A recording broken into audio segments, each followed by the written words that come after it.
क्या मृत्यु सच में अंत है या फिर यह एक ऐसी यात्रा की शुरुआत है जिसके बारे में हम जीवन भर अनजान रहते हैं? जब सांसें थम जाती है तो क्या सब कुछ समाप्त हो जाता है या आत्मा एक नए सफर पर चल पड़ती है? गरुड़ पुराण का प्रथम अध्याय इन्हीं अनकहे रहस्यों से पर्दा उठाता है। यह हमें बताती है कि मृत्यु के बाद आत्मा के साथ क्या होता है और कैसे हमारे कर्म ही हमारा भविष्य तय करते हैं।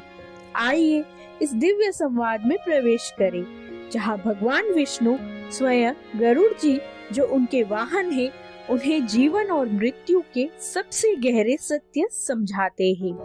गरुड़ पुराण एक प्राचीन वैष्णव पुराण है। इसका अध्याय विभाजन अलग अलग संस्करणों में थोड़ा भिन्न मिलता है। पूर्व खंड में लगभग 229 अध्याय है और प्रेत खंड में 34 से 39 अध्याय शामिल है। अभी हम बात करेंगे पहले अध्याय के बारे में। मृत्यु के बाद आत्मा के साथ क्या होता है? शरीर तो यही रह जाता है, लेकिन आत्मा की यात्रा कहाँ से शुरू होती है? गरुड़ पुराण का पहला अध्याय इसी रहस्यों से पर्दा उठाता है। ये अध्याय भगवान विष्णु और उनके परम भक्त गरुड़ जी के बीच हुए संवाद से आरंभ होता है। गरुड़ जी जो भगवान विष्णु से प्रश्न करते हैं कि हे प्रभु, जब प्राणी की मृत्यु होती है तब आत्मा का क्या होता है, वह कहाँ जाती है और किन मार्ग से गुजरती है? भगवान विष्णु तब आत्मा की मृत्योत्तर यात्रा का वर्णन करते हैं। वे बताते हैं कि मृत्यु के क्षण आत्मा शरीर से अलग हो जाती है और यमदूत उसे कर्मों के अनुसार अपने साथ ले जाते हैं।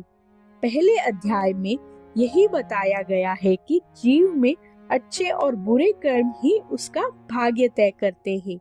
कोई भी व्यक्ति अपने कर्मों से बच नहीं सकता।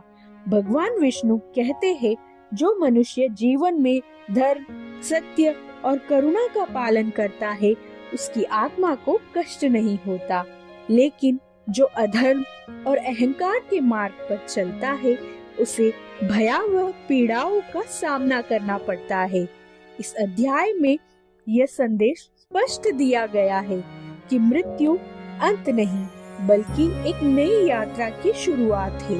यह यात्रा वैसी ही होगी जैसे हमारे कर्म होंगे। गरुड़ पुराण का पहला अध्याय हमें डराने के लिए नहीं है, बल्कि जीवन को सही दिशा में जीने की शिक्षा देने के लिए है, क्योंकि अंत में हमारे साथ हमारे कर्म ही होते हैं। धन्यवाद।